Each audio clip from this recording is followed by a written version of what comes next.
Ce beau partage, ce beau programme, ces cantiques chantés à la gloire de Dieu. Le premier cantique m'a rappelé beaucoup de souvenirs. Je chantais ce cantique il y a bien longtemps, j'étais dans les ténèbres, loin de Dieu. Et ensuite, quand j'ai rencontré Jésus dans cette prison, nous chantions ce cantique-là. J'avais des copains, des véritables amis. Et puis ça a été aussi mon témoignage, comme beaucoup. Parfois, le Christ peut provoquer des séparations. Jésus dira, je ne suis pas venu apporter la paix, mais l'épée. Désormais, dans une famille, à cause de moi, il y aura parfois séparation. Et vous savez, quand il y a séparation à cause de Jésus, c'est pas que Jésus veuille cette séparation. Mais c'est que parfois, bien, quand on fait un choix, je ne sais pas pourquoi je dis ça, eh bien, il y a une séparation entre les ténèbres et la lumière. Et même si ce choix coûte, c'est le meilleur des choix. Mon beau-frère a témoigné ce soir, rappelant que quand je suis arrivé dans cette famille, eh bien, il y avait plusieurs enfants. Et puis, les années ont passé, et pratiquement la plupart de mes belles-sœurs eh bien, se sont engagées avec Dieu. J'ai eu la joie de les engager pour plusieurs d'entre elles. Mes beaux-frères également.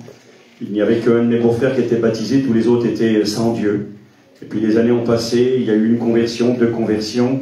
Et aujourd'hui, il y a, moi je suis serviteur de Dieu, et 4 de mes beaux-frères sont appelés au ministère.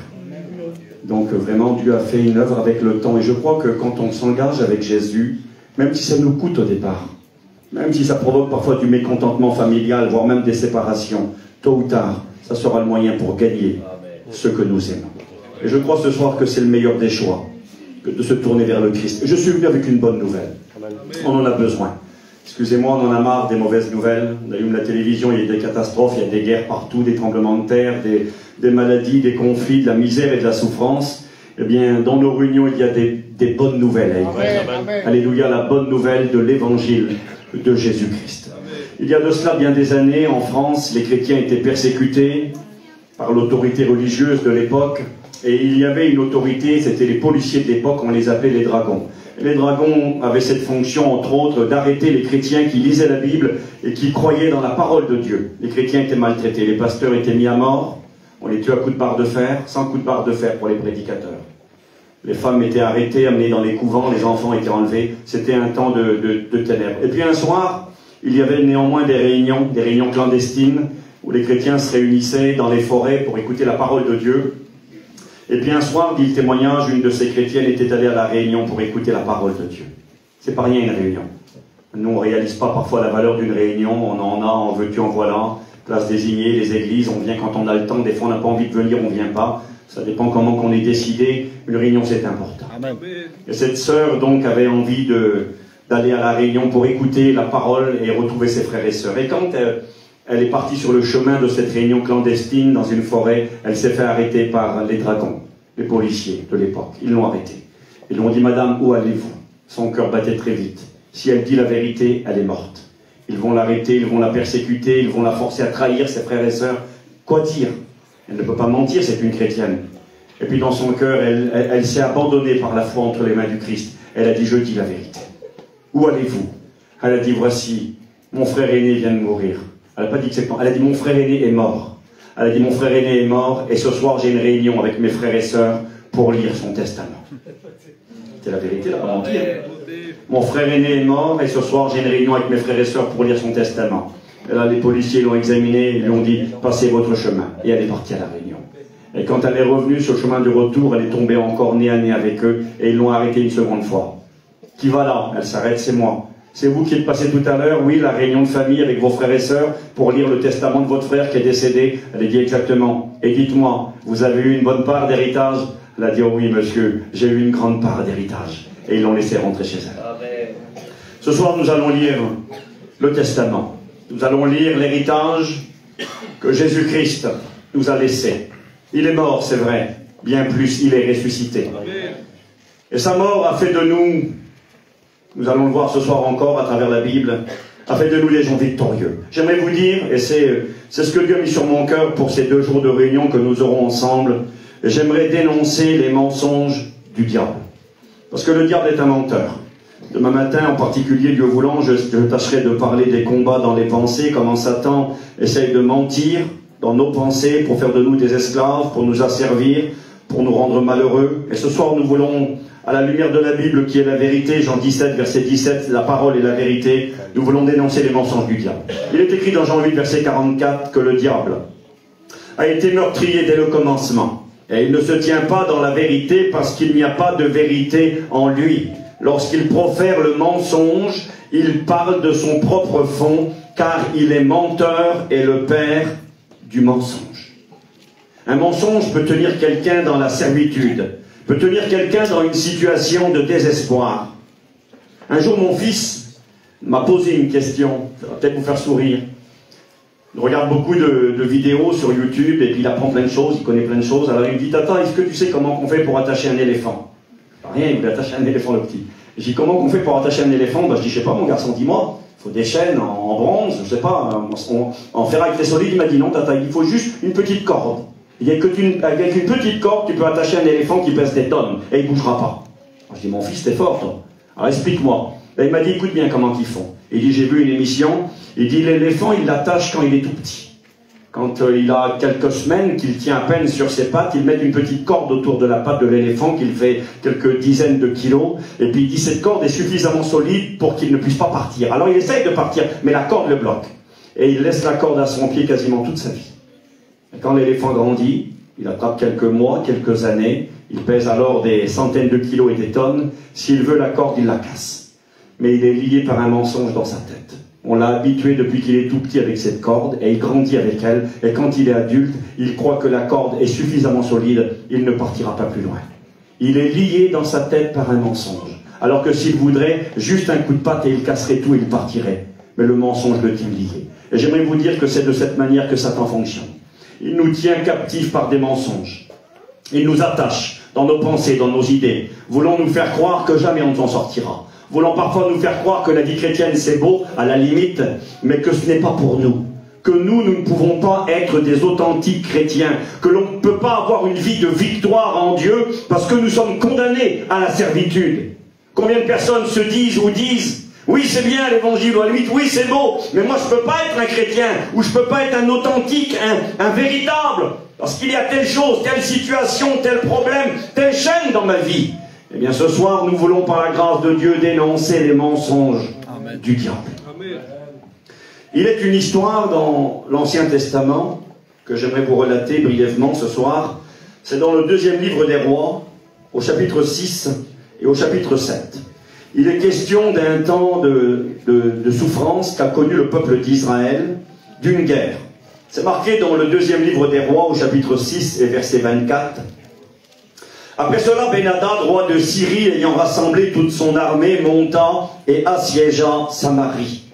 Il y eut une grande famine dans Samarie. Samarie était une ville. Une grande famine. Et ils serrèrent tellement cette ville qu'une tête d'âne valait 80 cycles d'argent. Il est en train de dire, l'écrivain sacré, que ce que normalement on ne touche pas, ce que normalement on ne regarde même pas. Un âne était considéré comme un animal impur. On ne le consommait pas. Et là, à ce moment-là, dit la Bible, qu'une tête d'âne valait 80 cycles d'argent. J'ai marqué 320 jours de travail, quasiment un an de salaire. Il n'y avait plus rien. C'était la famine totale, le désarroi, le désespoir dans la ville de Samarie. L'ennemi était autour et pas moyen d'en sortir. Et les gens mouraient les uns après les autres. Il est marqué, comme le roi passait sur la muraille, une femme lui cria « Sauve-moi, ô roi, mon Seigneur !» Elle s'adresse à la personne la plus puissante, la plus compétente. Certains se confient parfois dans les gens compétents, se confient parfois dans les hommes politiques, se confient dans les artistes, dans les chanteurs, dans les grands de ce monde, dans les scientifiques, dans les savants, espérant trouver une solution. Et là, cette femme s'adresse à la personne la plus importante, la plus puissante, et elle lui dit « Sauve-moi, ô roi, mon Seigneur !» Et il lui répondit « Si l'Éternel ne te sauve pas, avec quoi te sauverai-je » Vous savez, quand il y a cette honnêteté de reconnaître qu'un homme reste un homme, et qu'il y a des situations où les hommes ne peuvent rien.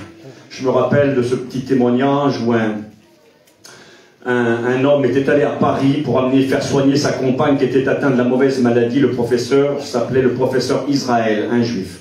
Et quand il est allé trouver le professeur Israël pour sa compagne qui était atteinte de cette mauvaise maladie, il est venu avec une valise avec de l'argent à l'intérieur.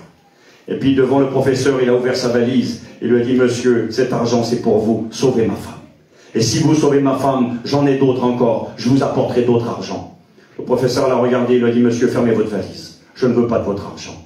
Il a dit, écoutez, je suis un professeur, je ferai tout ce que je peux, mais je ne suis pas Dieu. Le docteur, avec honnêteté, était en train de reconnaître ses limites. Merci Seigneur pour les professeurs. Merci Seigneur pour les gens compétents, les gens capables, les savants, les autorités. Mais nous devons prendre conscience, comme répondra le roi dans l'histoire, si ce n'est pas l'Éternel qui te sauve, avec quoi te sauverai-je? Et le roi lui dit, mais qu'as-tu, c'est quoi ton problème? Écoutez le problème de cette femme, dans la ville de Samarie. Elle répondit, cette femme-là m'a dit, donne ton fils, nous le mangerons aujourd'hui, et demain nous mangerons mon fils. Nous avons fait cuire mon fils et nous l'avons mangé. Et le jour suivant, je lui ai dit, donne ton fils et nous le mangerons. Mais elle a caché son fils. Lorsque le roi entendit les paroles de cette femme, il déchira ses vêtements en passant sur la muraille, et le peuple vit qu'il y avait à l'intérieur un sac sur son corps. Une tragédie, un cauchemar. La ville de Samarie est entourée par l'ennemi. Impossible de fuir. La famine est telle qu'il n'y a plus rien à manger, et nous l'avons lu, une maman ira jusqu'à tuer son propre bébé pour le manger. Un cas de cannibalisme, de la folie à l'état pur, une maman qui tue son bébé. Et elle vient devant le roi pour trouver du secours. Et le roi avait le vêtement du roi, il avait la couronne, il avait l'apparence. Et à un moment donné, il déchire son vêtement quand il apprend l'horreur de ce qui venait d'arriver. Et quand il déchire son vêtement, le peuple a vu qu'à l'intérieur, il y avait un sac. Pourquoi? Parce qu'à l'époque biblique, on portait un sac quand on était dans le deuil, quand on avait perdu un être cher, quand on était dans l'affliction, quand on était dans le désespoir. Et le roi avait l'apparence du roi. Mais à l'intérieur, quand il a montré ce qu'il y avait un cœur dans la détresse, un cœur désespéré. Parce qu'il y a des situations et des domaines où personne ne peut rien pour nous. Les plus grands sont au même niveau que nous. Maudit soit l'homme qui se confie en l'homme, béni soit l'homme qui se confie en l'Éternel. Amen. Les plus grands des hommes sont tellement limités, ne demeurent que des hommes. Et là, il est écrit qu'à un moment donné, dans cette histoire, qu'il y avait des hommes qui se trouvaient aux portes de la ville. C'était une ville avec une muraille autour, à l'intérieur c'était la mort, c'était la famine et le désespoir. Vous savez, cette ville, ça va paraître peut-être étrange, mais dans l'Écriture, nous représente le monde dans lequel nous vivons. Le monde dans lequel nous vivons, il est écrit qu'il gît, l'apôtre Jean le dira, sous la puissance du diable. Il gît, ça veut dire il est couché comme un mort, sans pouvoir bouger, sans pouvoir changer sa situation. Un monde désespéré. Quand on regarde les faits divers, j'écoutais encore là récemment, il y a 2-3 jours en arrière, un père de famille qui a tué sa femme et ses petits-enfants. Vous avez peut-être écouté, hein? Des petits bébés de quelques mois. Quelle folie! Il dit qu'il a entendu des voix dans la tête lui dire de tuer.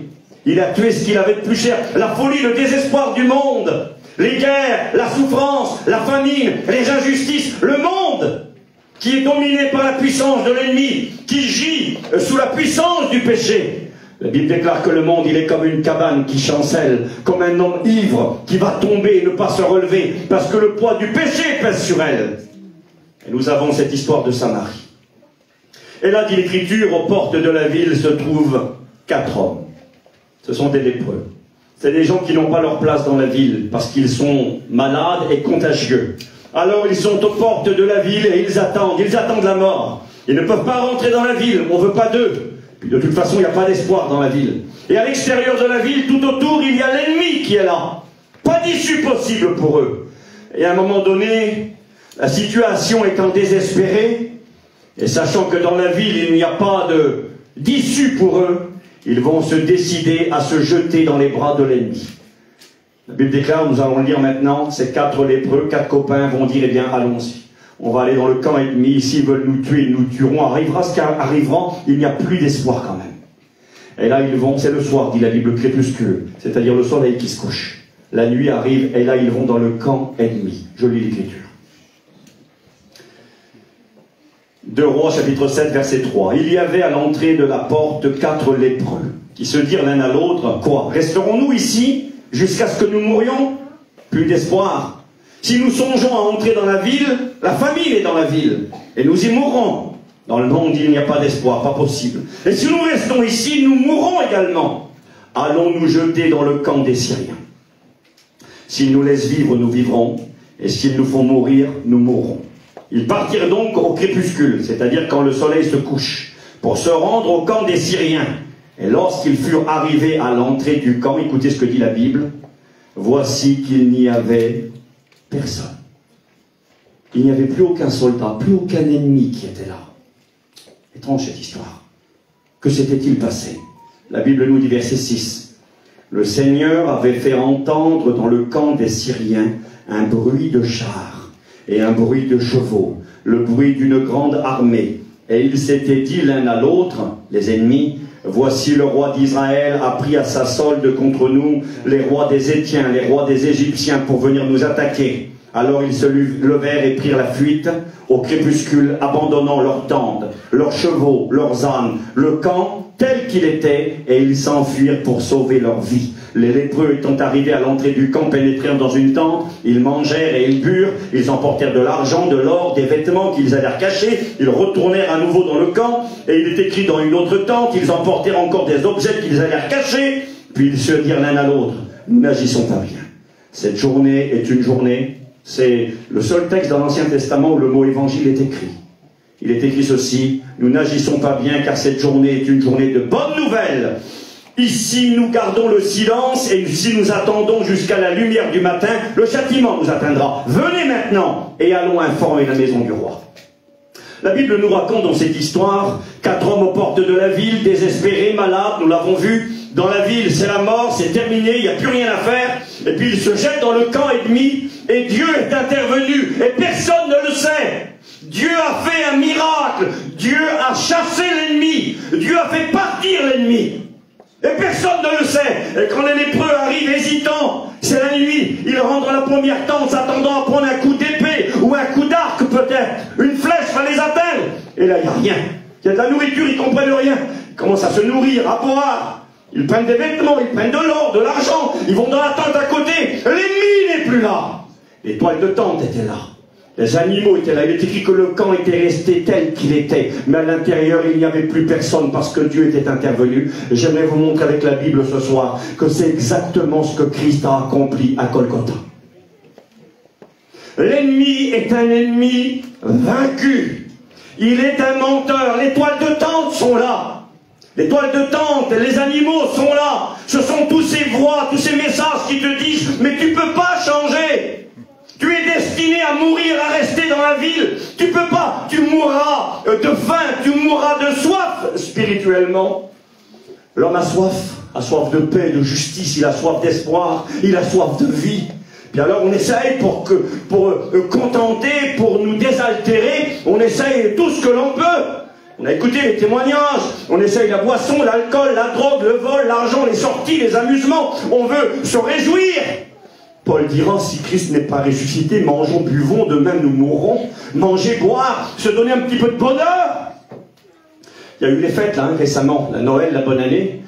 Et puis nos amis inconvertis, qui ne connaissent pas Jésus, et malheureusement parfois certains chrétiens qui ne connaissent pas beaucoup Jésus non plus, eh bien ils ont besoin de boire aussi. Ils ont besoin de boire, ils ont besoin de mettre un peu de musique, de danser un petit peu, parce que la vie est tellement triste. La vie sans Dieu est tellement triste, la vie sans Dieu est tellement absurde. Alors on cherche le bonheur, on veut être rassasié, et on court après du vent.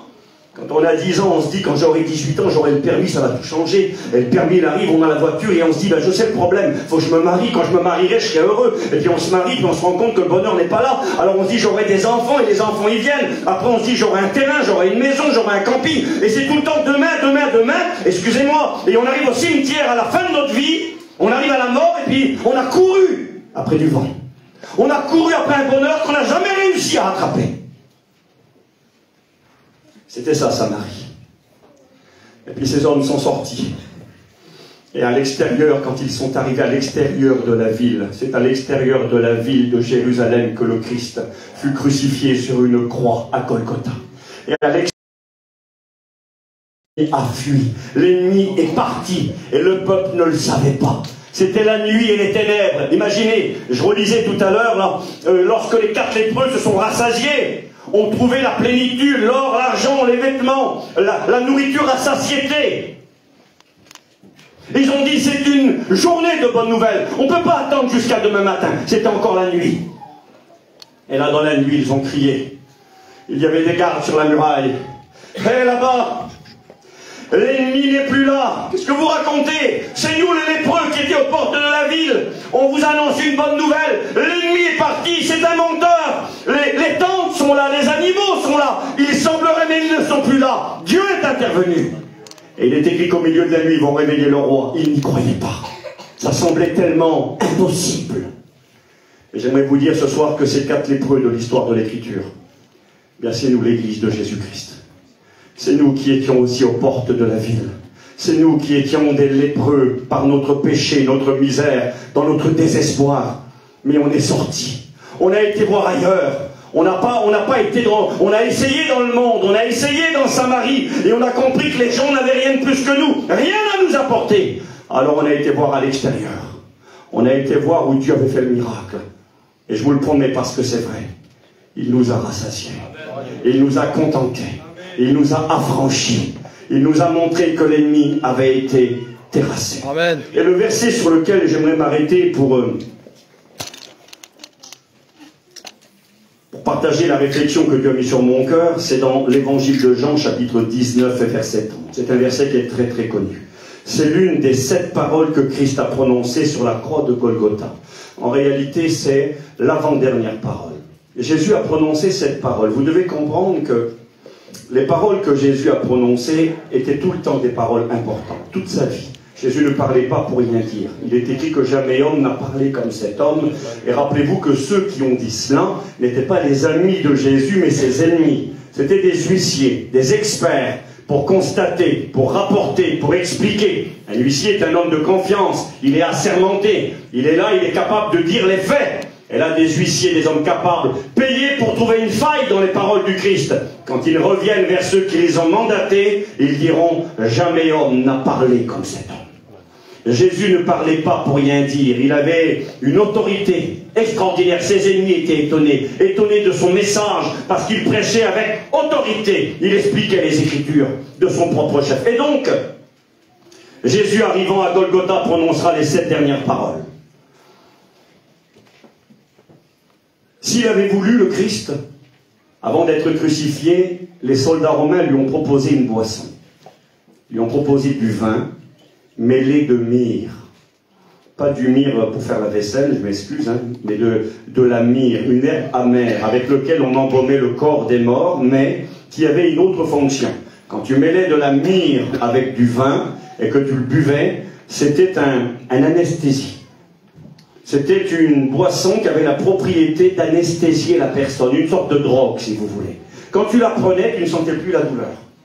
Et quelque part, parfois, les soldats romains, par incompassion ou indulgence, donnaient du vin mêlé de myrrhe aux prisonniers qui allaient subir la crucifixion, parce que c'était de la torture à l'état pur, la crucifixion. Tu souffrais dans tes mains, tu souffrais dans tes épaules, tu souffrais dans tes poumons, tu mourais étouffé, les côtes pénétraient les poumons, t'avais mal partout. Quand on mettait le clou dans la main, on sectionnait le nerf médian, provoquant une douleur qui traversait tout le corps complètement. Les spécialistes ont comparé cette souffrance à ce qu'on ressent chez le dentiste quand il touche le nerf d'une dent. C'est impossible de rester, vous êtes fuir. Cette douleur traversait tout ton corps. C'était de la torture à l'état pur, et je vous dis, par compassion et bonté, parfois les soldats romains donnaient un petit peu de boisson, du vin avec de la myrrhe, ça anesthésiait, c'était une drogue. Et puis ceux qui la prenaient souffraient beaucoup moins, mais ne pouvaient plus parler, ils déliraient. Et Jésus a refusé cette boisson, dit la Bible. Pourquoi? Eh bien parce qu'il avait quelque chose à nous dire. Il avait quelque chose à dire sur le bois de la croix, les 7 paroles.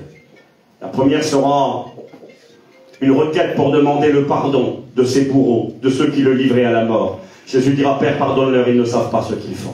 La deuxième prière, l'effet de la première, un brigand qui se repent, qui venait pourtant quelques minutes au préalable d'insulter le Christ. Il était crucifié pour meurtre et sédition, il avait du sang sur ses mains, et puis il va demander pardon à Jésus. Il va dire, Jésus, souviens-toi de moi, quand tu viendras dans ton règne. Deuxième parole du Christ sur la croix. Jésus dira, aujourd'hui tu seras avec moi dans le paradis. Ah, c'était bon.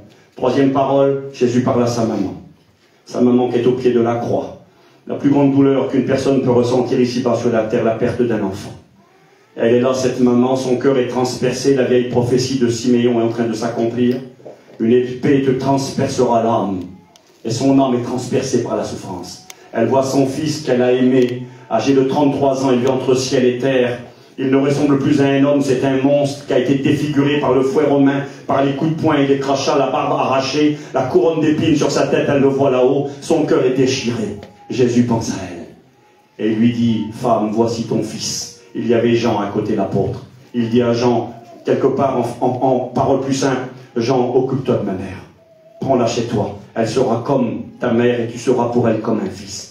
C'est intéressant de considérer que Christ crucifié ne pense pas à lui, il pense à nous. Il pardonne, il prie pour les bourreaux. Il dit aux brigands repentants, aujourd'hui c'est le paradis, et il voit sa maman qui est là. Il lui dit, je ne t'ai pas oublié. Et je crois que quelque part, à la croix, c'est pas mon message, je vais aller vite à l'avant-dernière parole. À la croix, le Seigneur nous rappelle que c'est là qu'on trouve le pardon de nos péchés. C'est à la croix qu'on trouve la garantie d'aller au ciel. Aujourd'hui, tu seras avec moi dans le paradis. Seule la croix peut nous amener au paradis. Le Christ crucifié est le moyen choisi par Dieu. À la croix, il y a la consolation pour les pires souffrances qu'un humain peut endurer. Une maman qui perd son fils au pied de la croix recevra la consolation par les paroles de Jésus. Je ne t'ai pas oublié. Je ne t'ai pas oublié, je fais cas de toi. Il lui parle à elle. La quatrième parole, à midi, sera mon Dieu, pourquoi m'as-tu abandonné? Eli, Eli, lama sabachthani. Christ va connaître l'abandon.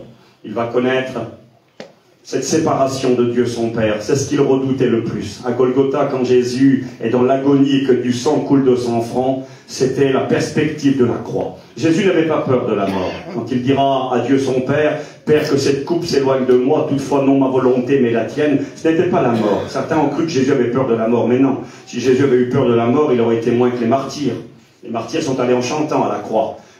Étienne, quand il sera lapidé, son visage était semblable à celui d'un ange et il pardonnera ses bourreaux. Non, la mort ne faisait pas peur à Jésus. Ce que Jésus redoutait, c'était le moment où il allait être maudit. L'endroit où il allait prendre ton péché et mon péché. Jésus a pris nos péchés en son corps sur le bois de la croix. Il était blessé pour nos péchés, brisé pour nos iniquités. Le châtiment qui nous donne la paix va tomber sur lui. Et Jésus va être maudit. Séparé de Dieu son Père. Jésus n'est jamais allé en enfer. Jamais. De toute façon, aujourd'hui, il n'y a personne en enfer pour l'instant. Les gens qui meurent sans Dieu vont dans un lieu de tourment provisoire qui n'est pas l'enfer. De toute façon, en plus, le mot enfer n'est pas écrit dans l'Écriture. Ce que nous appelons, nous, l'enfer, la Bible appelle les temps ardents de feu et de soufre. Jésus l'a appelé la géhenne, qui était un dépotoir, un gadou à l'époque à Jérusalem, où on brûlait des cadavres, où on brûlait de la saleté nuit et jour, un endroit maudit où des idolâtres avaient tué des petits-enfants sacrifiés au dieu Moloch, un endroit maudit, la géhenne, les temps ardents de feu et de soufre, la seconde mort, c'est ce que nous on appelle l'enfer. Pour l'instant, il n'y a personne en enfer. Cet endroit sera inauguré lorsque Jésus reviendra par l'Antéchrist et le faux prophète. Et un jour, Satan ira dans ce lieu. Cet endroit a été créé pour Satan et les démons, pas pour les êtres humains. Mais malheureusement, des humains iront dans ce lieu. La Bible déclare que dans ce lieu, il y aura la mort, le séjour des morts, Satan, les démons, le faux prophète, l'Antéchrist. Paillon disait, triste compagnie. Moi, je veux pas aller avec eux. Ce lieu, pour l'instant, il n'y a personne. Les gens qui meurent sans Dieu vont dans un lieu de tourment provisoire en attendant l'échéance d'aller dans ce lieu terrible. Que Dieu soit béni et glorifié. Et donc Jésus n'est jamais allé dans ce lieu, évidemment. Mais néanmoins, sur le bois de la croix, Jésus maudit, prenant mon péché, ton péché, a bu la coupe amère du péché jusqu'à la lie, c'est-à-dire jusqu'au bout, a été maudit et séparé de Dieu son Père. Je passe, c'est pas mon message, donc je vous donne juste un aperçu. Mais quand Jésus a parlé, vous devez réaliser qu'il ne parlait jamais pour rien dire, et bien moins sur le bois de la croix. C'était des paroles pesées, des paroles réfléchies. Il aurait pu ne pas les prononcer s'il avait accepté l'alcool mêlé de myrrhe. Ça l'aurait soulagé. Mais il avait quelque chose à nous dire. Nous avons tous cette perspective de compréhension à travers la mort du Christ sur la croix et les paroles qu'il prononce. À chaque fois que Jésus a parlé, il devait appuyer sur ses pieds. Mais n'oubliez pas que dans ses pieds, il y avait un clou qui était planté. Et quand il appuyait sur le clou, qui le blessait et le faisait souffrir profondément, c'était une nécessité pour pouvoir parler. Parce que les crucifiés mouraient asphyxiés. Le poids du corps qui partait à l'avant faisait que les poumons pouvaient avaler l'air, mais la cage thoracique était bloquée. On ne pouvait plus souffler. On ne pouvait pas expirer. Généralement, les gens mouraient d'asphyxie, ne pouvant plus prononcer une parole. Et Jésus, quand il voulait parler, devait appuyer sur ses pieds, prendre un peu d'air ou expirer, et là, il pouvait parler. Donc, ça nécessitait un grand effort de sa part. Je le répète, il ne parlait pas pour rien dire. La cinquième parole qu'il prononcera sera « j'ai soif ». J'ai soif parce qu'il est un homme. Parce que le Jésus qui meurt sur la croix, ce n'est pas Dieu. Comment ça, Steve? Non, Dieu n'est pas mort. Dieu ne peut pas mourir. Jésus est Dieu. Il est le Fils de Dieu. Il est l'égal de Dieu son Père. Mais c'est Jésus homme qui est mort sur la croix. C'est pas un robot qui est mort. C'est pas un Dieu qui est mort. Parce que si ça avait été Dieu, ça aurait été facile. C'est Jésus homme qui est mort sur la croix. Il est mort en tant qu'homme. Il a connu les limites du corps humain. Il a connu la faim, il a connu la fatigue, il a connu la soif. Et sur la croix, il a soif. Il a accompli le psaume 22, évidemment, mais au-delà de l'accomplissement prophétique, il avait réellement soif. Et quelque part, une manière de rappeler qu'il a eu soif pour que nous puissions être désaltérés. Nous avons soif de vivre, soif d'espoir, soif de bonheur. Seule la croix peut nous désaltérer. Seul le Christ, donnant sa vie sur le bois infâme, est capable de rassasier, est capable de laver, est capable de contenter un cœur. Je vais vous dire quelque chose et c'est vrai. Pourquoi à Noël ou bonne année ou ce que vous voulez? Moi, j'ai plus besoin de danser, j'ai pas besoin d'aller en boîte de nuit. J'ai trouvé Jésus. Je vais faire quoi en boîte de nuit? J'en ai pas besoin. J'ai pas besoin de me droguer, j'ai trouvé Jésus. J'ai pas besoin de tous les artifices du monde. Quand je vais dans une grande ville, quelle qu'elle soit, je suis pas épaté par un bâtiment, une construction humaine. Moi, j'ai Jésus. Alléluia. Et quant à Jésus, il n'y a rien qui t'étonne, il n'y a rien qui t'épate, il n'y a rien de grand, parce que c'est lui le plus grand. Amen. Quant à Jésus, tu as tout. Amen.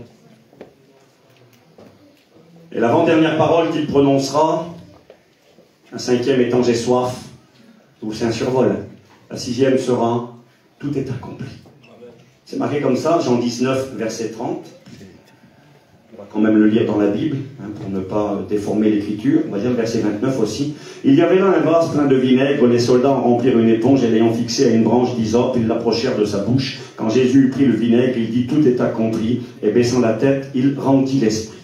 C'est écrit exactement, il expulsa son esprit, il renvoya, il a commandé son esprit de le quitter. Et d'ailleurs Jésus dira, Père, entre tes mains, je remets mon esprit, dernière parole. Il a remis son esprit entre les mains de son Père et Jésus s'est éteint, il pencha la tête et il renvoya son esprit.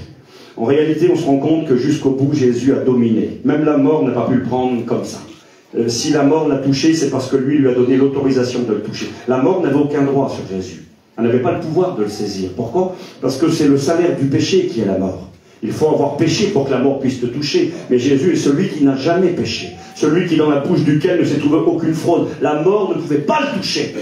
C'est Jésus qui a donné l'ordre et qui a autorisé la mort. D'ailleurs, c'est étrange, je vous l'ai dit, tous les crucifiés meurent étouffés. Ils ne peuvent plus parler. Ils ne peuvent plus aucun mot sur leur bouche. C'est marqué Jésus d'une voix forte, dit, tout est accompli. Père, entre tes mains, je remets mon esprit. Incroyable, personne qui meurt comme ça. Et quand il dit ça, il est 3 heures d'après-midi. C'est le moment où on offre le dernier sacrifice dans le temple de Jérusalem. Le moment où on tue le petit agneau dans le temple pour le pardon des péchés. À ce moment-là, Jésus renvoie son esprit et le soleil réapparaît dans le ciel. Alléluia. Le soleil qui avait disparu depuis 3 heures. Depuis midi jusqu'à 3 heures, c'est les ténèbres sur la terre. Pendant que Jésus est maudit, pendant qu'il vit l'enfer sur la croix. Il n'y est jamais allé, mais il vit l'enfer, l'endroit où on est séparé de Dieu. Et à 3 heures de l'après-midi, Jésus dit, tout est accompli. Et j'aimerais vous dire que si dans l'histoire que nous avons lue, les 4 lépreux, aux portes de Samarie, la Bible nous apprend que Dieu avait fait entendre un bruit dans le camp ennemi, et ce bruit a tellement terrorisé l'ennemi que les ennemis se sont enfuis. Eh bien, j'aimerais vous dire que sur le bois de la croix de Golgotha, la parole que Christ a prononcée ce jour-là, la 6e parole sur la croix, a fait fuir l'ennemi.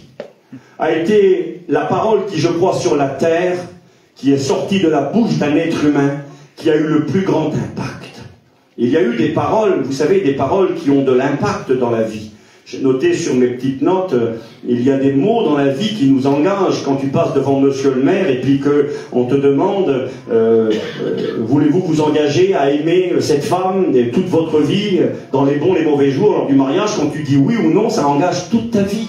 Un oui ou un non va avoir des répercussions, va avoir un impact, des paroles que l'on peut prononcer à un tribunal, à un jugement. Si le juge dit coupable ou non coupable, ça change une vie. Tu peux prendre 20 ans de prison comme tu peux être relaxé. Une parole peut transformer une vie. La parole qui a eu le plus grand impact dans le monde, dans l'univers, dans le monde spirituel, dans le monde de Dieu, dans le monde des ténèbres. Et cette parole que Christ a prononcée sur la croix quand il a dit tout est accompli. En français, il y a 3 mots. Tout est accompli. En hébreu ou en grec, il n'y a pas 3 mots, il n'y a qu'un seul mot. Le mot, alors, moi je parle pas grec, je le dis souvent, mais c'est juste pour que l'on comprenne. Parce que Jésus n'a dit qu'une parole à ce moment-là. Généralement, on a écouté, et puis c'est pas faux, parce que nos Bibles viennent de traductions grecques. Et en grec, tout est accompli, ça se dit telestai ou télété. Telestai. Mais Jésus ne parlait pas grec, Jésus est un juif. Il parle hébreu ou araméen. Et donc sur la croix, Jésus a dit un mot, et je le dis parce qu'il y a une raison, on va le voir dans 2 secondes. Jésus a dit cette parole, il a dit Nishlam. Nishlam. C'est comme ça qu'on dit tout est accompli en hébreu. C'est la parole que Christ a prononcée sur la croix, qui a été la parole qui a eu le plus grand impact au monde. Regardez ce que dira le psaume. Le psaume, il semblerait, prophétise cette parole. Regardez, on peut le lire ensemble un instant. C'est dans le psaume 18, verset 5 jusqu'au verset 7. C'est marqué « Les liens de la mort m'avaient environné ». Christ crucifié, qui va mourir. « Les torrents de la destruction m'avaient épouvanté. Les liens du sépulcre, la tombe, m'avaient entouré. Les filets de la mort m'avaient surpris. Dans ma détresse, j'ai invoqué l'Éternel. J'ai crié à mon Dieu. » Jésus qui dira « Mon Dieu, pourquoi m'as-tu abandonné ?» Et après, il dira « Tout est accompli. » Écoutez bien. « J'ai crié à mon Dieu de son palais. » Dieu a un palais dans le ciel. De son palais, il a entendu ma voix. Et mon cri est parvenu devant lui, à ses oreilles. Écoutez bien, quand le cri du Christ sort de sa poitrine, passe par sa bouche et va monter vers le ciel. Notre bien-aimé professeur Paillon disait, il a traversé le ciel des oiseaux. Il a traversé la Voie lactée. Il a traversé l'univers. Et il est arrivé dans le 3e ciel, le ciel de Dieu. Le Paillon disait, quand la parole du Christ est montée là-haut, les anges se sont levés pour écouter cette parole. Cette parole que Jésus avait dit, tout est accompli, Nishlam, ça monte, c'est écrit. J'ai crié de son palais, il a entendu ma voix, mon cri parvenu devant lui à ses oreilles. La terre a été ébranlée, la terre a tremblé, les fondements des montagnes ont frémi, et ils furent ébranlés parce qu'ils étaient irrités. Et c'est exactement ce qui est écrit dans Matthieu chapitre 27, verset 51. Quand Christ meurt sur le bois de la croix, les rochers se fendent, les montagnes tremblent. Paillon disait cette parole terrible, il disait les rochers se fendent, les montagnes tremblent, le cœur de l'homme ne bouge pas. Les montagnes tremblent, la terre tremble, mais la croix reste debout, c'est pour ça. La croix reste debout, elle aurait pu tomber par terre, elle reste debout, tout passe, tout tremble, mais la croix, ce qui a été accompli sur le bois de la croix, est éternel. Ce cri est monté jusqu'au ciel. Si un bruit a fait fuir l'ennemi dans le camp ennemi, le camp syrien, à l'époque de la guerre avec la Samarie, c'était la famine. Et ce bruit qui s'est fait entendre a chassé l'ennemi. Et là, les 4 époux sont rentrés. Ils ont dit au peuple, sortez. L'ennemi est parti. Et il est écrit que tout le monde est sorti. Et ça a été l'abondance, ça a été la victoire, ça a été la vie. C'est ce qui s'est produit à Golgotha. J'ai noté ceci. Cette parole, tout est accompli, télété, telestai en grec ou nishlam en hébreu, c'est l'équivalent, c'est la même chose. On la retrouve. J'ai lu un livre un jour qui s'appelait justement Tout est accompli, et puis j'avais découvert ça, ça m'avait intéressé, ça m'avait interpellé. Certaines choses, je les connaissais, parce que nos professeurs nous les ont appris. Paillon en particulier aimait parler de ce Tout est accompli du Christ, le télété. Mais j'ai découvert des choses et je vous les partage ce soir. Pas pour faire bien, pas pour remplir votre tête, mais pour que vos cœurs soient touchés. Pour que vous réalisiez que vous pouvez vivre une vie de victoire en Jésus-Christ. Et que ce télété, ou ce nishlam qui a été prononcé par Jésus sur la croix, l'avant-dernière parole, quand il a dit cette parole, juste après il a dit, ça y est, c'est fait. Père, entre tes mains, je remets mon esprit. Et Jésus s'est éteint. La victoire était acquise. Parce que j'aimerais quand même vous rappeler que Christ mourant sur la croix n'est pas un vaincu, mais un vainqueur. Il semblerait de prime abord un homme qui est mort et qui est crucifié, qui a été mis à mort par rapport à un mensonge et une injustice. On pourrait dire le pauvre malheureux, il est mort. Non, rappelez-vous que Jésus a dit, allant à la croix de Golgotha, il a dit aux femmes qui justement voulaient pleurer sur lui. Si vous écoutez un message sur la croix et qu'à la fin vous pleurez sur Jésus, je m'excuse, vous n'avez rien compris. Si à la fin d'une prédication, on regardait le film La Passion du Christ, on pleurait, on disait Zinda, Jésus, ils l'ont tué, ils ont percé ses mains, ils lui ont arraché sa barbe. Si tu dis Zinda, Jésus, t'as pas compris le message de la croix. Jésus, quand il va à la croix, il voit des femmes qui pleurent sur lui, il les regarde, il se retourne et leur dit, fille de Jérusalem, ne pleurez pas sur moi. Ne pleurez pas sur moi. Je vais pas là-bas comme un vaincu. Je suis pas un martyr, moi. C'est moi qui donne ma vie. Personne ne me la prend, ma vie. Personne ne lui a pris. Même la mort n'a pas pu le toucher. C'est lui qui a commandé. Ce n'étaient pas les clous de fer qui le tenaient fixé entre ciel et terre, élevé. J'ai un jour fait un message, comme beaucoup d'autres, sur les clous de la croix. Combien il y en avait-il, on ne sait pas. Il n'y a que Jean qui nous parle des clous. 3 ou 4, certains pensent 3, et puis depuis quelques siècles, on dit 4 clous. Enfin, c'est pas très grave, ça. Mais peu importe, quel que soit le nombre des clous, ce n'étaient pas les clous de fer qui le tenaient élevé entre ciel et terre. Je t'en ai donné un nom. Le premier, je l'ai appelé obéissance. C'était l'obéissance à Dieu son Père. Il n'y a pas un homme qui a obéi. Nous avons tous désobéi. Pas un juste, pas même un seul. Romains chapitre 3, verset 10. Nous sommes tous des pécheurs privés de la gloire de Dieu. Et Jésus a été le Fils obéissant. Obéissant jusqu'à la mort, même jusqu'à la mort de la croix. Jésus, entrant dans le monde, a dit à son Père, Père, je viens pour faire ta volonté. Hébreux chapitre 10, versets 1 et 2. Il est venu pour faire la volonté, et il a été le Fils obéissant jusqu'au bout. C'est son obéissance à Dieu. C'était la volonté de Dieu que Christ meure sur le bois de la croix. Oui, il est écrit dans Ésaïe, chapitre 53. Il a plu à Dieu. Ça veut dire Dieu a voulu qu'il soit brisé par la souffrance. C'était le seul moyen. Il fallait qu'un innocent paye pour les coupables. Il fallait qu'un prix soit payé pour notre péché. Nous étions redevables. Nous étions en dette. Et il fallait que quelqu'un paye la dette. Il y avait un acte. Et sur cet acte, il y avait notre dette. Le salaire du péché, c'est la mort. Ce n'était pas au diable qu'on devait payer la dette. C'est à Dieu qu'on devait payer la dette. On était redevables, tous et toutes, envers Dieu. Et il fallait que quelqu'un paye pour les coupables. Et Christ est venu pour accomplir la tâche. Son obéissance l'a tenu élevé entre ciel et terre. Le deuxième clou qui le tenait crucifié, c'était le péché. Le péché de l'humanité. Le péché, c'est grave. Les gens en rient, les gens rigolent du péché. On ne veut pas écouter parler du péché. Le péché, c'est un poison, c'est un venin. Paillon disait, c'est un brigand en liberté.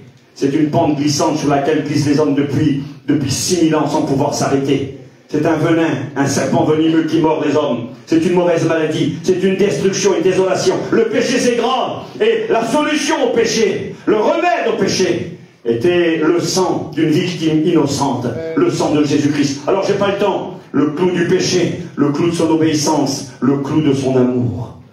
C'est par amour qu'il fut crucifié. Si tu es le Fils de Dieu, descends de la croix. Je vous assure que c'est vrai. Il aurait pu descendre de la croix. Il n'avait qu'un mot à dire. Rappelez-vous à Gethsémane, quand Jésus sera arrêté dans le jardin de Gethsémane. Et quand l'apôtre Pierre voudra quelque part sauver Jésus, prenant une épée, il voudra délivrer Jésus. Jésus dira à Pierre, Pierre, range ton épée. Celui qui vit par l'épée périra par l'épée. Ne sais-tu pas que si je veux, je peux invoquer mon Père, qui envoie tout de suite plus de 12 légions d'anges. Une légion, c'est 6000. 12 légions, 72 000 anges auraient pu venir pour sauver Jésus. Il entend dire à Pierre, écoute Pierre, ramasse ton épée. Ma vie, personne ne me la prend. C'est moi qui la donne. Il y avait le clou de son obéissance, le clou du péché, le clou de son amour. Et s'il y avait 4 clous, c'est pas très important pour moi, 3 ou 4, ce que je sais c'est qu'il fut crucifié sur le bois infâme de la croix. Et s'il y en avait 4, le 4e clou, je lui ai donné un nom et j'ai marqué mon nom. Parce que c'est écrit dans Ésaïe, une maman peut-elle abandonner son enfant? N'a-t-elle pas pitié de l'enfant qu'elle allait? Combien même elle l'abandonnerait? Moi, je t'aime plus qu'une maman aime son bébé, son nourrisson. Moi, je ne t'abandonnerai jamais. Pourquoi? C'est marqué, voici, je t'ai gravé sur mes mains. Gravé sur la main de Jésus. Les gens font ça. Faut pas le faire, c'est pas bien. Quand on est chrétien, on fait pas ça. On fait pas de tatouage. Mais c'est une pratique dans le monde. Quand on aime quelqu'un, les gens, des fois, ils tatouent le nom de leurs enfants, ou ce que vous voulez. Une manière de dire, voyez, je l'aime, mon fils ou ma fille, ou ce que vous voulez. Eh bien, c'est une image, évidemment. Moi, je suis tatoué sur la main de Jésus. Et c'est pas un tatouage, c'est un clou qui a percé sa main. Alors, c'est intéressant. Je ferme la porte. Ce cri de victoire, ce cri qui sort de la poitrine du Christ, qui traverse le ciel et qui atteint le palais de Dieu, qui fait trembler la terre, les montagnes tremblent, les rochers se fendent, la mort est obligée de lâcher des morts. Quand Jésus va mourir, quand il dit « tout est accompli, entre tes mains je mets mon esprit », il est écrit que des morts qui étaient dans les sépulcres sont revenus à la vie. La mort du Christ a touché le séjour des morts. Elle a touché le royaume du diable, le royaume de Dieu. Elle a touché la création. Quelle mort, celle du Christ. Et là, je regarde, j'ai marqué ceci. Cette parole, tout est accompli, Nishlam ou Télété, était utilisée, et Sapayon nous l'a appris, lorsqu'il y avait des guerres. Lorsque des armées ennemies s'affrontaient, Et quand un général remportait la victoire sur un roi ennemi, et qu'il s'approchait de lui, c'est marqué dans l'Ancien Testament ça, quand le roi vainqueur venait devant le roi vaincu, il faisait mettre le roi vaincu sur le sol, par terre. Il l'allongeait à terre avant de le tuer.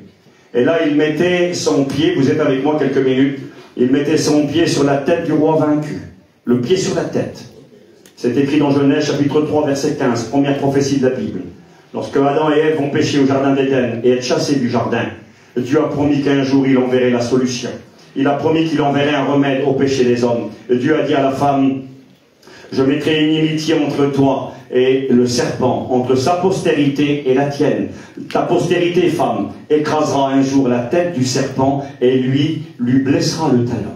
C'était annoncé qu'un jour, une semence, un fils qui naîtrait d'une femme, serait blessé au talon, mais qu'à ce moment-là, il écraserait la tête de l'ennemi, sous-entendu, il remporterait la victoire sur lui. Et cette prophétie de Genèse 3,15 s'est accomplie à Golgotha. Lorsque Christ a été blessé au talon, des clous dans ses pieds, et très probablement dans son talon, on a retrouvé des ossements, des squelettes d'hommes qui ont été crucifiés au 1er siècle, bien sûr pas le squelette de Jésus, parce que Jésus est ressuscité, mais des milliers ont été crucifiés. Et on a retrouvé des pieds de squelettes dans lesquels on a vu un trou dans la cheville, dans le talon. On crucifiait là pour faire très mal et faire souffrir, et quand on mettait un clou dans le talon, on ne cassait aucun os, parce qu'on le mettait dans le tendon qui est derrière le pied. Il est écrit qu'aucun des os de Jésus ne devait être brisé sur la croix. Enfin bref. Des clous dans le talon. La postérité du diable blessera le talon du Fils, mais ce Fils écrasera la tête du serpent et apportera la victoire. Annonce prophétique de la victoire du Christ à Golgotha. Et lorsqu'un roi vaincu était allongé sur le sol et que le roi vainqueur posait son pied sur sa tête, il disait une parole. On a retrouvé ça dans les annales de l'histoire. Il disait « Télété, Télestai ». J'ai vaincu, j'ai marqué ceci, les soldats, les généraux dans le monde militaire utilisaient l'expression télété, l'équivalent de Nishlam, lorsqu'ils avaient la victoire sur leurs ennemis. C'est intéressant. Au moment de la victoire, l'ennemi est par terre, la tête est écrasée, télété. Jésus dit ça quand il rend son dernier souffle sur la croix. Les gladiateurs qui s'affrontaient dans les arènes romaines, eh bien, lorsque la victoire était remportée par l'un des gladiateurs face à son ennemi, et que l'ennemi était sur le sol et qu'il allait l'achever, c'était assez terrible, avant de prendre l'épée et de transpercer le cœur du gladiateur qui était vaincu, il levait l'épée et il criait « Télété ». Et il transperçait le cœur de l'ennemi et il l'avait terrassé. Jésus a dit la même parole sur le bois de la croix, « Télété ». Jésus n'a transpercé le cœur de personne, c'est son cœur à lui qui a été transpercé sur le bois de la croix. Mais néanmoins, quand Jésus mourait sur le bois, c'est écrit, le verset, je l'anticipe, je vais quand même le lire maintenant. C'est Paul qui nous dira cela dans l'Épître aux Colossiens. Regardez ce qui est écrit dans la parole de Dieu. Colossiens, chapitre 2, verset 13.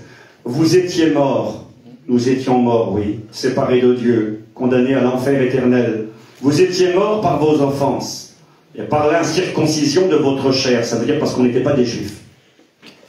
Mais il vous a rendu à la vie avec lui, en vous faisant grâce, le cadeau immérité, on ne méritait rien, pour toutes vos offenses. Comment a-t-il fait? Écoutez bien, il a effacé l'acte. La parole de vie dira l'acte de tête, nous étions en tête. Il a effacé l'acte dont les ordonnances nous condamnaient et qui subsistait contre nous. Et il l'a détruit en le clouant à la croix. Écoutez bien, verset 15. Jésus a dépouillé les dominations et les autorités. Qui étaient les dominations et les autorités? C'est une manière de parler du diable et des démons. La puissance de l'ennemi. Il a dépouillé les dominations et les autorités. Et il les a livrées publiquement en spectacle, en triomphant d'elles à la croix. Et ce verset nous apprend que sur la croix de Golgotha, Jésus a effacé par grâce la dette que nous devions payer. Nous étions morts, nous étions séparés de Dieu. Mais là, à la croix, il a détruit ce qui nous condamnait et il a dépouillé les dominations, les autorités. J'aime bien la traduction parole de vie, elle dit ça. Jésus a présenté devant tout le monde, de manière publique à la croix. Et il les a traînés comme des prisonniers dans le défilé victorieux de son Fils. Satan et les démons ont été dépouillés, de même que les soldats et les généraux et les rois à la guerre, lorsqu'ils étaient vainqueurs, criaient « Tel était, j'ai triomphé, j'ai remporté la victoire !» Les gladiateurs qui allaient terrasser leur ennemi criaient la même parole. Jésus a dit cette parole sur la croix. Et j'aimerais que l'on puisse réaliser ce soir, au-delà de la théorie, au-delà des explications, réaliser que cette victoire du Christ sur l'ennemi, ce n'était pas une victoire pour lui-même. Soyez avec moi quelques secondes. C'était une victoire pour vous et moi. C'était une victoire pour que l'on puisse prendre conscience et réaliser qu'on a pu à vivre toute notre vie sous l'autorité de l'ennemi, que Satan n'a aucun droit sur nous. On ne lui doit rien. À Jésus, on doit tout. Amen. À lui, on ne lui doit rien. Amen. Mais parce qu'il a remporté la victoire, sa victoire devient notre victoire. Ça m'a plu. Écoutez, les serviteurs, chez les Grecs et les Romains, les esclaves, quand ils travaillaient pour leur maître, après avoir exécuté et achevé une tâche, s'en retournaient vers leur maître quand ils avaient accompli ce que le maître avait commandé, quand ils avaient fini leur travail, à la fin de la journée, ils revenaient vers le maître. Les serviteurs chez les Grecs et les Romains, après avoir exécuté et achevé une tâche, s'en retournaient vers leur maître et disaient « Tel était », signifiant alors « Maître, j'ai achevé la tâche que vous m'aviez chargé d'accomplir ». C'est beau ça. Quand ils avaient achevé, fait ce qu'on leur avait demandé, j'ai achevé la tâche, mission accomplie, tel était. Les artistes, les sculpteurs, les peintres, les grands personnages, là, ces artistes, le mot m'échappe, ces gens importants, qui étaient les experts, quand ils avaient achevé une peinture, quand ils avaient achevé une sculpture, regardez, les artistes peintres et sculpteurs, après avoir achevé leurs œuvres d'art, contemplaient leur travail. Et s'ils estimaient qu'il était achevé, parfait et satisfaisant, ils disaient « tel était », ce qui signifiait « c'est un chef-d'œuvre, c'est parfait, c'est grandiose, c'est du grand art ». Les grands artistes, quand ils avaient fini, ils disaient « c'est la perfection, c'est un chef-d'œuvre ». C'est exactement ce que Christ a dit sur la croix. J'ai noté ceci. Le mot islam était utilisé par les Juifs. Jésus a utilisé cette parole, les Juifs l'utilisaient. En particulier les sacrificateurs, les serviteurs de Dieu, ceux qui offraient les sacrifices dans le temple pour les pardons des péchés.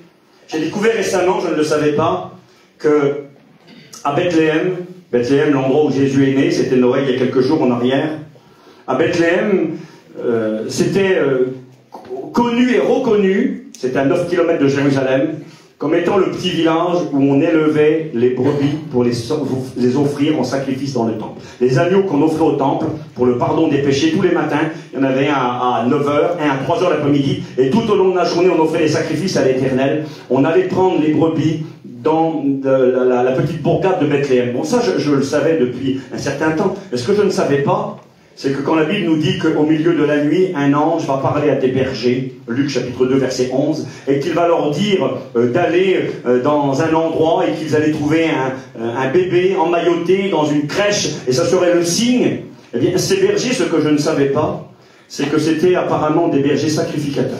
C'était pas des bergers comme ça qui viennent nulle part, parce qu'il fallait des hommes capables, dès la naissance, d'identifier, de contrôler et de surveiller quand un petit agneau naissait, pour savoir s'il allait être apte pour être offert dans le temple à Jérusalem pour le pardon des péchés. Il fallait un agneau parfait, sans défaut. Et dès qu'une petite brebis allait mettre au monde un petit agneau, on prenait le petit agneau, on l'enveloppait dans un linge, dans des langes. Pourquoi? Pour pas qu'il se cogne, pour pas qu'il se blesse. Fallait pas qu'il ait un os de cassé. Fallait qu'il soit parfait. Et là, dès sa naissance, on le contrôlait. Les bergers sacrificateurs surveillaient jusqu'à ce qu'il ait l'âge adulte pour être offert en sacrifice. Et regardez ce que faisait le sacrificateur. Quand le petit agneau avait grandi et qu'il était prêt pour être utilisé pour le pardon des péchés, le sacrificateur, avant d'offrir un sacrifice à Dieu, un agneau, bien souvent, devait en premier lieu inspecter l'animal. D'ailleurs, il est écrit dans le livre de l'Exode, au chapitre 12, que lorsqu'ils ont célébré la première fois la fête de Pâques, où on offrait des agneaux en sacrifice et qu'on prenait le sang pour mettre sur les linteaux des portes, il est écrit qu'on prenait l'agneau le 10e jour et qu'on l'offrait en sacrifice le 14e jour. On le gardait 4 jours chez soi. Pourquoi? Il fallait contrôler que l'animal était parfait, qu'il correspondait aux exigences divines. Et regardez ce qu'il est écrit. Les sacrificateurs, avant d'offrir un sacrifice à Dieu, un agneau bien souvent, devaient en premier lieu l'inspecter. Ils le scrutaient pour trouver un éventuel défaut. S'ils ne trouvaient rien, aucune anomalie, et que le sacrifice était pur, sans tache, sans défaut, parfait, alors ils disaient une parole, ils disaient Nishlam. La parole que Christ a prononcée sur la croix avant de mourir était la parole que les sacrificateurs tous les jours prononçaient. Quand ils examinaient les petits animaux qu'on allait offrir en sacrifice, quand ils faisaient l'affaire, qu'ils étaient parfaits, ils disaient Nishlam. J'ai noté, ça voulait dire l'animal est parfait, il est acceptable, il est approprié, il convient pour le sacrifice, il est bon pour le pardon des péchés. C'est beau ça. Il est bon pour le pardon des péchés. J'avance vite. Un prisonnier qui avait payé sa dette à la société romaine, qui avait été mis en prison pendant des semaines, des mois ou des années peut-être, quand il était libéré, comment s'assurer que ce n'était pas un prisonnier en fuite, qui s'était évadé? Un prisonnier qui avait payé sa dette à la société romaine se voyait remettre par le juge un document, un certificat de remise de dette, où il était écrit tel été, qui signifiait payer dans son intégralité. Parfois même, on accrochait autour du cou du prisonnier un écriteau en argile où était écrit tel été. Et quand tu voyais un ancien prisonnier avec ce panneau autour de son cou, avec l'écriteau, c'était la preuve que la dette était payée, qu'il n'avait plus rien, qu'il n'était redevable en rien du tout. J'ai noté ceci, le juge, lorsqu'il prononçait son verdict à la fin d'un jugement, disait tel été, ça voulait dire justice a été rendue. Les marchands et les banquiers utilisaient également cette parole lors du solde de la dernière quittance. Quand on faisait un crédit, ça existait à l'époque biblique, les crédits, quand quelqu'un était redevable, et quand il payait ses dettes, quand il avait payé la dernière dette, on lui remettait un petit document. Les marchands et les banquiers, lors du solde de la dernière quittance, remettaient un document où il était écrit tel été, qui signifiait payer dans son intégralité. Et j'ai noté ça, je vais bientôt finir. Soyez avec moi quelques instants. J'ai marqué en tant qu'artiste, Jésus a achevé son chef-d'œuvre à la croix. Ça a été le plus beau travail effectué par un être humain. Jésus est un grand maître. Quand Jésus est mort sous la croix, je vous l'ai dit, les artistes disaient Nishlam, ou alors ils disaient tel été, c'est un chef-d'œuvre. Quand Jésus a fini son travail, c'est ce qu'il a dit. Son travail était de mourir, de donner sa vie, d'accomplir la mission. Et quand il a accompli la mission, il a utilisé la parole des artistes pour dire ce que je viens de finir. C'est parfait. Vous savez, j'ai noté ceci. Jésus, de par son métier, était un artisan. C'était le petit charpentier de Nazareth. Charpentier parce qu'il faisait des meubles, mais charpentier aussi parce qu'il fabriquait des maisons. Il utilisait des outils. Et je suis convaincu que quand Jésus faisait quelque chose, c'était bien fait. C'est peut-être pas toujours comme nous. Nous, on est des bricoleurs parfois, mais Jésus faisait tout à la perfection.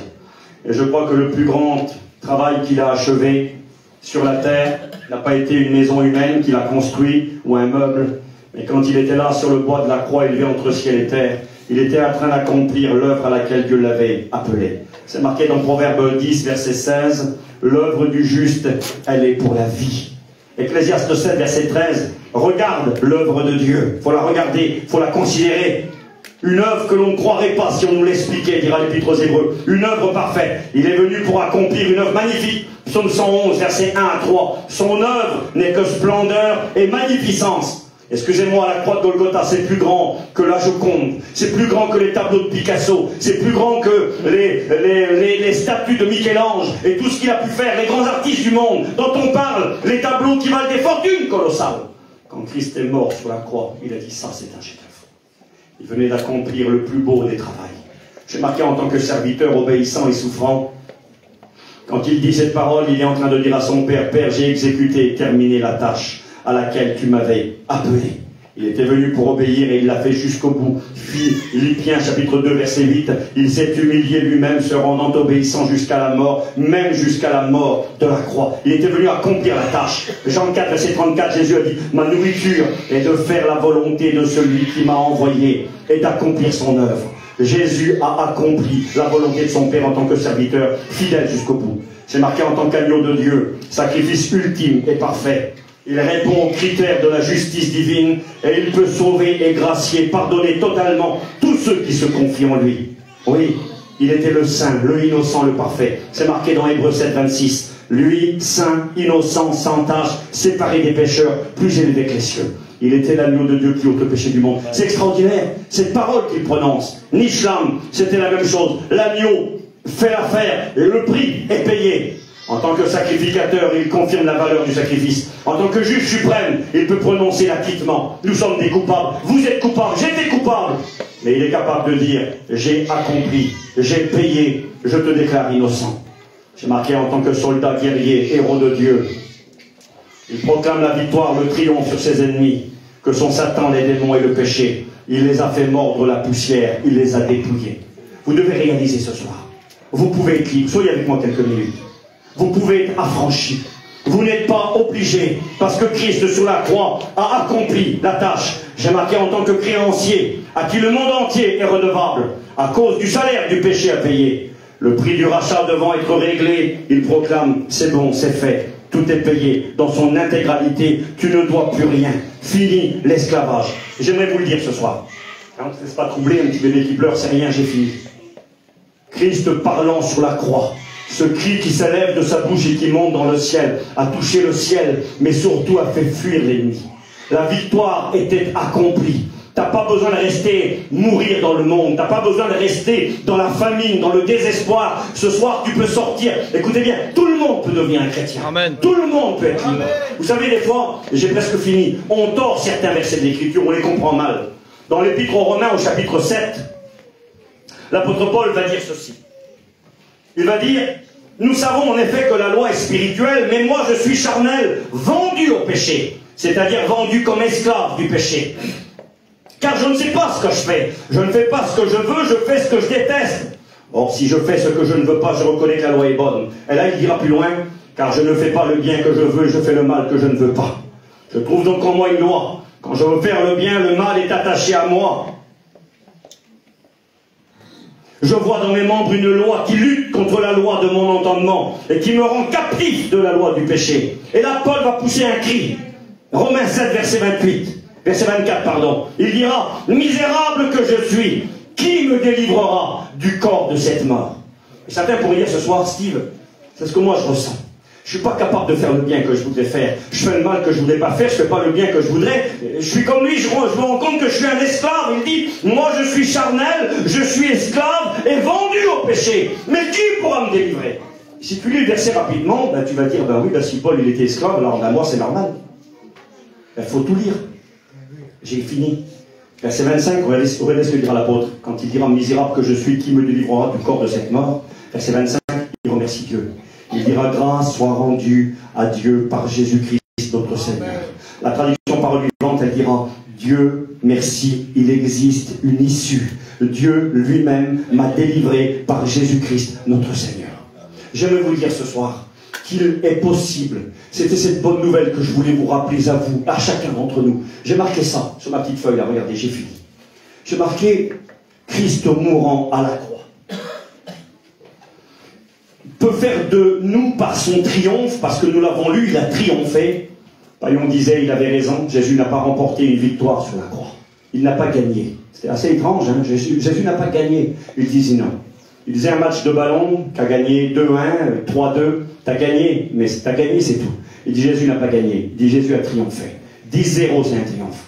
15-0, c'est un triomphe. Et c'est ce que Jésus a accompli sur la croix de Golgotha. Il a triomphé pour nous faire triompher. Il a remporté une victoire et il nous rend plus que vainqueurs. Écoutez bien, sa victoire ce soir nous rend vainqueurs sur le péché. Nous rend vainqueurs sur les chaînes et sur toutes les choses qui nous tiennent captifs. Nous rend vainqueurs sur la haine. Mon beau-frère a témoigné. Il était en conflit avec mon autre beau-frère. Ils se haïssaient. Ils sont restés sans se parler pendant des années. C'était impossible de réparer. Mais parce que Christ a remporté la victoire, il nous apporte la victoire sur la haine, victoire sur la mort, victoire sur le diable et les démons, victoire sur la dépression, victoire sur le mensonge. C'est ça qu'il nous apprend. Et Satan voudrait te faire croire que tu es obligé d'être un esclave, que tu es obligé de vivre loin de Dieu, que tu ne peux pas être un chrétien. Mais c'est un menteur. Christ sur la croix a poussé le plus grand des cris. J'ai accompli la victoire, j'ai triomphé, j'ai terrassé, j'ai accompli l'œuvre. Le pardon est possible, la vie nouvelle devient possible. Et je vous le promets ce soir.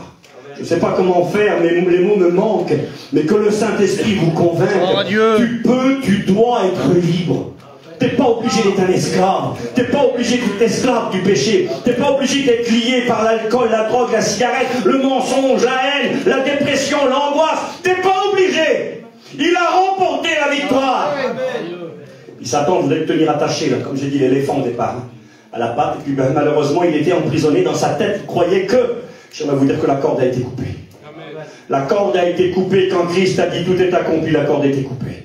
Et je vous partage cette expérience qui m'a beaucoup touché, rappelant combien Dieu est tout-puissant. Bien sûr, je pourrais témoigner ce soir.